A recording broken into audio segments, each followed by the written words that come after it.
Burnout, the other dark side of hustle. Last week I went into detail explaining how and why I believe it's important to work hard and hustle. However, like all things in life, if you push too hard in one direction, another aspect of your life will inherently suffer.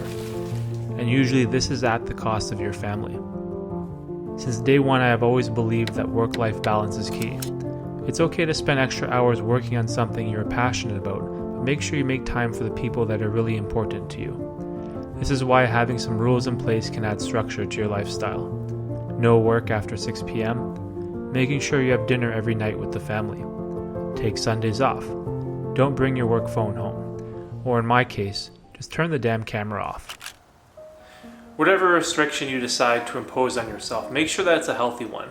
Lately I have been really obsessed with improving my filmmaking, videography, and self-development skills. However, I tend to self-reflect a lot and make sure that my actions are aligned with my beliefs of the work-life balance. I think this is very important for me in order to be successful, and I also think that it's important for the people around me that I spend most of my time with. You are the average of the 5 people you spend the most time with. I'm not the strongest, smartest, or most successful person in my immediate circle of friends and family. To be perfectly honest, sometimes it feels like I'm barely in the circle at all. My wife is more educated and smarter than me. My gym partner is stronger and can lift more than me. My best friend is more talented and successful than me. If taken the wrong way, these ideas can lead you down a dark road of envy and despair.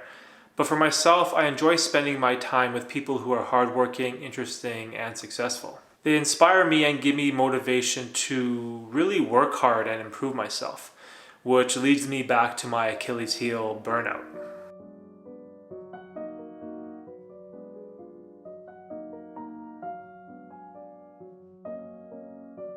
The one thing I realized about myself is that what I can do better than anyone else is my ability to become obsessed and consume myself with a project.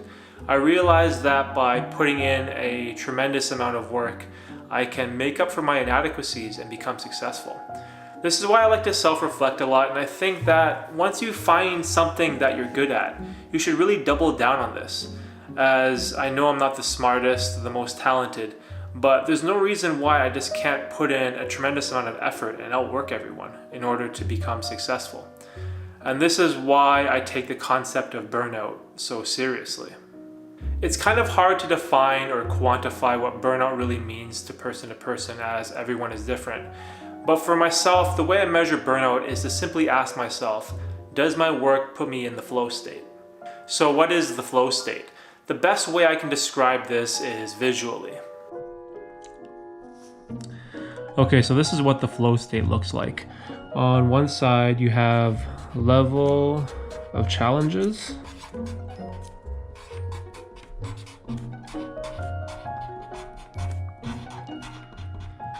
And the more difficult something or more challenging something is, that's when you develop anxiety. And on the bottom is the level of your skill. Now this is whenever you're doing something, some type of task, activity, or whatever you're doing. There's going to be a level of challenge and a level of skill. And when you get really good at something and your level of skill increases, you eventually become bored, which leads to boredom. Okay, so now what flow basically is, it's when you're doing something that is challenging, but it doesn't drive you all the way up to anxiety. And it's also hard enough, and you're becoming good enough at it and you're improving that it's not boring. And right in the middle of anxiety and boredom is when you get into the flow state. It's not too close to anxiety, and it's not too close to boredom. It's right in the middle. I'm not entirely sure when I started to take the concept of burnout so seriously. Currently, I am focused on the longevity of my long-term goals in filmmaking, as I have many aspirations and ideas and levels in filmmaking that I want to achieve and accomplish. And the only way that I can truly get there is avoid getting burned out. Do whatever you need to do to find that work-life balance. If it's setting rules, being disciplined, or just taking some time off to recharge, just remember that everyone has a point of burnout, and sometimes the best action you can take is no action at all. Thanks for watching.